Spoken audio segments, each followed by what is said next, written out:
ہے کہ کیا ننگے سر نماز نہیں ہوتی؟ آپ حنفی لوگ کثرت سے لوگوں کو کہتے ہیں کہ سر ڈھانپ کر نماز پڑھیں، حالانکہ بعض حضرات کا دعویٰ ہے کہ ننگے سر نماز پڑھنا سنت ہے۔ جی، اس کے بارے میں ایک غلط رائے پائی جاتی ہے تعصب والی ہماری قوم میں۔ وہ صاحب کہتے ہیں جی ننگے سر نماز پڑھنا سنت ہے، یہ کتاب میں انہوں نے لکھا ہے، انہوں نے کہا جی ننگے سر حنفیوں کو چاہیے نماز پڑھائیں۔ اس کی وجہ یہ ہے کہ ننگے سر نماز پڑھنا لوگوں کو پتہ چلے سنت ہے، حالانکہ ایسا نہیں ہے۔ دیکھیں اس کا کنسیپٹ سمجھیں، جو اہل عرب کے اندر تھا نبی اکرم صلی اللہ علیہ وسلم کے زمانہ میں اکثر صحابہ کرام کے ایسے واقعات ملتے ہیں کہ صحابہ کرام کے جنازہ پڑھ کے جب ان کو دفن کیا گیا تو کفن بھی پورا نہیں ہوتا تھا، یعنی اگر سر پہ کفن دیتے تو پاؤں ننگے ہو جاتے، اگر پاؤں پہ دیتے سر ننگا ہو جاتا۔ اور ایک صحابی تھے، ان کی پاؤں میں قدمین شریفین پہ گھاس رکھ کے رسول اللہ نے کو دفن کیا، کپڑا اتنا نایاب ہوتا تھا، اور رسول اللہ صلی اللہ علیہ وسلم نے ارشاد فرمایا کہ جو بندہ اپنی ازار جس کی ٹخنوں سے نیچے ہو وہ آگ میں ہے۔ اس کی وجہ کیا تھی؟ جو عرب کے جوہلاء سردار تھے وہ اپنی تہمت کو ٹخنوں سے نیچے کر کے زمین کے ساتھ رگڑتے تاکہ لوگوں کو پتہ چلے اس کے پاس پیسہ بڑا ہے اور زیادہ کپڑا ہے۔ کپڑا نایاب تھا عرب میں اور مہنگا تھا۔ اس کی وجہ یہ تھی کہ اگر صحابہ کرام نے ننگے سر نماز پڑھی تو اس کا حد جواز تک تھا صرف، اور رسول اللہ صلی اللہ علیہ وسلم نے صرف یہ بتانے کے لیے کہ لوگ اس کو فرض یا واجب نہ سمجھ لیں سر ڈھانپ کے پڑھنا۔ جہاں تک مسئلے کا تعلق ہے، ننگے سر نماز ادا تو ہو جاتی ہے، جائز تو ہے، لیکن یہ خلاف ادب ہے اور مکروہ ہے۔ اب بندہ اپنی عقل سے سوچے، کیا اللہ کے رسول بارگاہ الہی میں، اللہ رب العالمین کی بارگاہ میں کیا ننگے سر ہو کے نماز پڑھتے تھے؟ اور صحابہ کرام کا عمل اس کے بالکل برخلاف تھا۔ اس کی حدیث ہے حضرت وائل بن حجر کی، ابو داؤد میں حدیث نمبر 728 ہے، اور علامہ البانی نے اسے صحیح کہا، اور اسی حدیث کے کچھ الفاظ زائد طبرانی معجم الکبیر جلد نمبر 22 کے اندر حضرت وائل بن حجر کے چیپٹر کے اندر آئے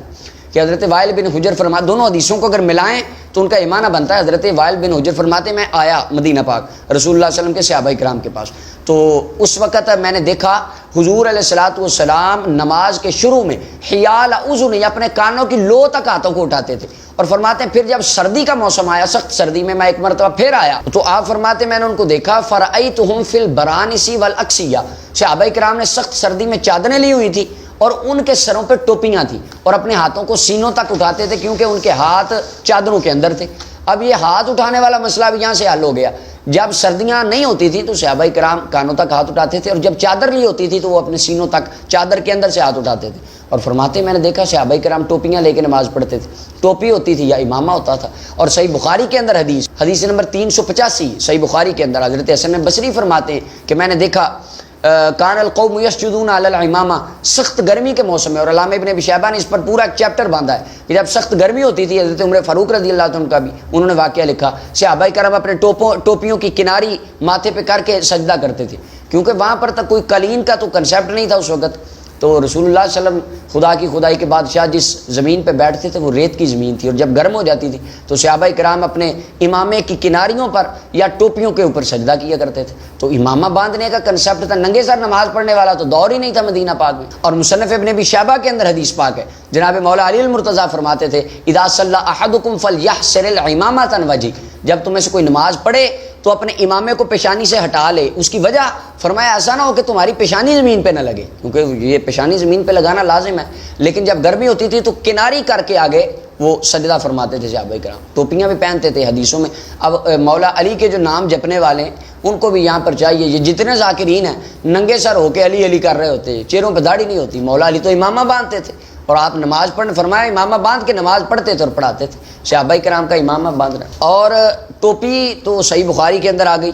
اور ابو داؤد کے اندر ٹوپی پہن کے نماز کا ذکر ہے۔ اور اس کے علاوہ جو امامہ شریف باندھنا ہے اس کی علیحدہ فضیلت ہے۔ صحیح حدیث ہے جامع الصغیر کے اندر اور تاریخ دمشق کے اندر، جامع الصغیر کی حدیث نمبر 5101 ہے، اور تاریخ دمشق کی جلد نمبر 37 کے اندر حدیث پاک موجود ہے۔ حضرت میمون بن مہران یہ فرماتے میں حضرت عبداللہ بن عمر کے بیٹے حضرت سالم کے پاس آیا، حدیثیں انہوں نے مجھے سنائیں، پھر فرمایا تجھے ایک اچھی بات بتاتا ہوں۔ ایک مرتبہ میں اپنے والد حضرت عبداللہ بن عمر کے پاس گیا، وہ امامہ شریف باندھ رہے تھے، تو امامہ شریف باندھ کے انہوں نے میری طرف دیکھا، آپ نے فرمایا بیٹے تجھے امامہ اچھا نہیں لگتا، محبت ہے تجھے امامے سے؟ تو میں نے کہا جی ابا جی بالکل۔ فرمایا امامہ باندھ، اللہ تعالیٰ تیری عزت میں اضافہ کرے گا، اور فرمایا شیطان تیرے قریب نہیں آئے گا۔ اور اس کے بعد آپ نے فرمایا سمعت رسول اللہ صلی اللہ علیہ وسلم، میں نے آقا کریم علیہ الصلوۃ والسلام سے یہ سنا تھا، حضور علیہ السلام نے فرمایا صلاۃ تطوع او فریداتن بے اماماتن، فرمایا امامہ باندھ کر جو فرض یا نفل نماز پڑھی جائے، تعدل 25 صلاۃ بلا اماماتن، بغیر امامے کے جو نماز ہے، اور امامے والی نماز فرمایا بغیر امامے کی نماز کے 25 گنا درجات بڑھا دیتی، یعنی امامہ باندھ کے نماز پڑھنا 25 گنا اجر زیادہ ہو جاتا ہے۔ اور حضور علیہ السلام نے ارشاد فرمایا کہ جو امامہ باندھ کے جمعہ پڑھنے جاتا ہے، اللہ تعالیٰ اس کو غیر امامہ والے لوگوں کے بدلے میں 70 گنا ثواب زیادہ عطا فرماتا ہے۔ اور سرکار نے فرمایا اللہ تعالیٰ کے فرشتے امامہ باندھ کے جمعہ والے دن آتے ہیں، اور جس نے امامہ باندھا ہوتا ہے فرشتے اس کو سلام کرتے ہیں۔ صحابہ کرام کو تو رسول اللہ نے اس طرح ترغیب ارشاد فرمائی، اور صحابہ کرام کا یہ معمول تھا کہ وہ امامہ باندھ کے نماز پڑھتے تھے، ننگے سر نماز نہیں پڑھا کرتے تھے۔ اگر پڑھی ہے تو جواز کی حد تک، اور یہ بتانے کے لیے کہ یہ فرض نہیں ہے وغیرہ۔ اور اس کے اوپر غیر مقلدین کے علماء، ان کے اندر علامہ ثناء اللہ مرتصری، عبد المجید خادم سودروی، اور فتاوی ستاریہ میں مولوی عبدالستار، علامہ البانی نے کہا، انہوں نے کہا کہ جو ننگے سر جان بوجھ کے نماز پڑھتے ہیں یہ مکروہ میں جانتا ہوں اسے، یہ خلاف ادب ہے، یہ تو رسول اللہ کی زندگی میں نہیں ملتا۔ آقا کریم علیہ السلام سر ڈھانپ کے نماز پڑھتے تھے، اللہ تعالیٰ کی بارگاہ کے ادب کے لائق یہ امامہ باندھ کے نماز پڑھی جائے یا سر ڈھانپ کے نماز پڑھی جائے۔ یہ ننگے سر نماز پڑھنا سنت ہے، یہ تو آج تک کسی نے، یہ صرف اہل سنت و جماعت کی مخالفت میں ایک تعصب کے بنا قائم کرنے کے لیے کہتے ہیں نا ننگے سر ہی نماز پڑھیں گے، ٹوپی پاس ہوتی ہے وہ کہتے ہیں نہیں پھر بھی ہم ننگے سر پڑھیں گے۔ اللہ تعالیٰ انہیں ہدایت عطا فرمائے۔ صحابہ کرام کا یہ طرز معمول نہیں تھا۔ ایک بھائی کہتے ہیں کہ میرے والد بیمہ کرتے فوت ہو گئے ہیں، تو ان کا کفارہ کیسے ادا کیا جائے؟ تو کفارہ ان کا یہی ہے کہ وہ استغفار کریں۔ صحیح مسلم کے اندر حدیث ہے، رسول اللہ صلی اللہ علیہ وسلم نے ارشاد فرمایا استغفروا لماعز بن مالک، حضرت ماعز بن مالک فوت ہو گئے تو فرمایا ان کے لیے بخشش کی دعا کرو، صدقہ جاریہ کریں، یا ان کے لیے دعا و استغفار کریں، قرآن پڑھ کے ان کی روح کو اصالہ ثواب کریں، نیک کام کریں، ان کو اصالہ ثواب، یہی کفارہ ہے ان کا بس۔